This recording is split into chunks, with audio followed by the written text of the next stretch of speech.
Hey everyone, welcome back to Pop Talk, where this week the three of us will talk about some major events in pop music. We're gonna kick things off with the Grammys. The Grammys took place last week. There were some highlights, there was a lot of lowlights. So Josh, what were your top moments of the night and lowest moments of the night? A low light for me was the entire show. I mean, it just wasn't memorable for me. Nothing was working. Nothing really stood out as a big moment. Even the big moments that I was looking forward to, like Adele or Lady Gaga, either they were just a 7 out of 10 or they just disappointed completely. All right, so Jordan, what were your picks of the night? Demi Lovato's vocals was a highlight, and a low light, I'll just mirror what Josh was saying. It was a very disappointing Grammys. I don't know why. There was a lack of celebrity and a lack of large talent across the board. It was just a very disappointing night. All right, well, I have to agree with the both of you. I think the show on a whole, I can't remember a Grammys that was so boring in such a long time. My favorite part of the night was Kendrick Lamar's performance, because to me,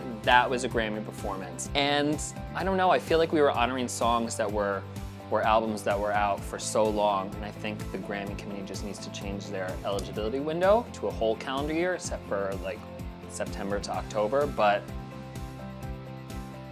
we have 3 major pop acts nominated for Best Song. We have Lady Gaga, we have Sam Smith, and we have The Weeknd. So let's go down the list. Lady Gaga, why do you guys think she will win? Everyone knows how great a year she's had. It all started pretty much last year with the Oscars when she did that Sound of Music tribute. It would be a nice cap off / maybe a nice beginning to her next chapter in her music career. I would live to see her and Diane accept an award just because their interviews from this past several weeks have been so iconic. I completely agree. I think she probably will take it, but I think The Weeknd could take it. Earned It was his big breakthrough hit on radio, and it went to the top of the charts. And he's had just a terrific year just with his new album and the song. So I really would be really pleased to see him win, especially an artist of his caliber, because he is a little bit more alternative. He's not so squeaky clean like Adele, for instance, who won it. I don't really see the Oscars honoring the great year that The Weeknd has had compared to Lady Gaga for some reason. The song was a huge hit across radios and everything like that, but I don't think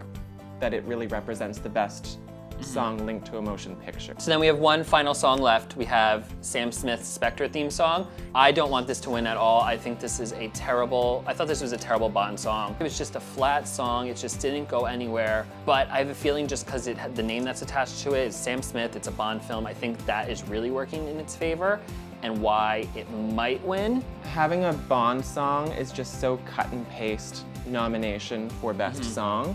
In the end, it's such a bland, long, painfully dull Bond song, and I don't want it to win. Coming off of Skyfall, how could you go from that to that? I don't know. Yeah. So I don't think he'll win it, but there could be a shot. What is your guys' choice? Josh, you go. Lady Gaga. The Weeknd. I'm gonna go with Lady Gaga too. To wrap things up this week, we are going to talk about Kesha's situation right now. What do you guys think of the ruling that happened? I think it's just a really sad situation. It's so sad.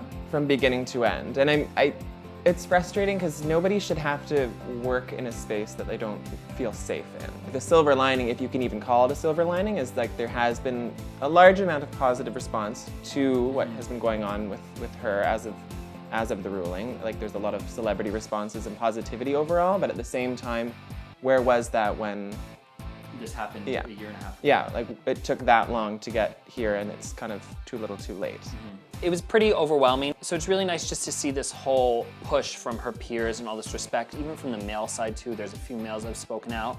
As terrible as the outcome is, I think it's going to be okay at the end of the day, just because there's so many more people. And I even tweeted, I was like, I don't know what's more overwhelming right now. I was like, I don't know if what happen's more overwhelming, or if the fact that it's all these people, but then as soon as it kept building, I was like, this is overwhelming. There's so much positivity right now that I was a little taken aback. It's just nice to see that she has people behind her like Kelly Clarkson or Ariana Grande. Kelly's also signed to Sony. Yeah. There's a lot of people who have worked with Luke who are speaking out, which I think really speaks volumes. Especially for women to come out beside her, it speaks volumes, and I think to have the solidarity amongst her fellow musicians, her peers, is nice to see. So we still have a ways to go. Where does she go from here? Because what Sony said in the courtroom, they said she's free to record. So if she's free to record, that means she can do anything without Luke right now. So what do you guys think is her next option to, I guess, get her career up and going again? I don't even know. I don't even know what the next step could and should be in this case. Either way, I think it's gonna be a long, hard road for her to kind of come back. Growing older as a pop star, and as a female pop star especially, like, you can't just disappear and then come back. So I don't know. I mean, I think it's a good idea to kind of just keep writing songs and whatnot, but I don't know if it's the best decision to go and record in the studio that you are not comfortable in. Obviously, she's going to draw from her life experiences. This is probably her most unappealing time in life so far. So she's obviously going to draw a lot of inspiration from this. So granted, the songs are probably going to be good, but it's just going to be even more toxic, and it's just not, I don't know, and even with Kesha, who we knew she was, like, that's not going to be the Kesha that's today. It's going to be a totally different artist. It's going to be basically like starting over. So it's either she would start over with total freedom, or she'd still start over and it'd still be shackled by Sony. And I don't even think they would release her album at this point, because they would probably shelve her records and she would just keep being like, here, here, here. So I don't know. I think she should just chill for a sec. There are venues for Kesha to go into down or whatever, and she was a writer initially. She can continue writing, but to carry on what she said, it's going to be a trying time right now, creatively. I don't know, it'll be, for a lack of a better word, interesting to see what happens next. I think when she does come back, it will definitely be huge and it'll get a lot of people's attention. I think she will be fine when she comes back.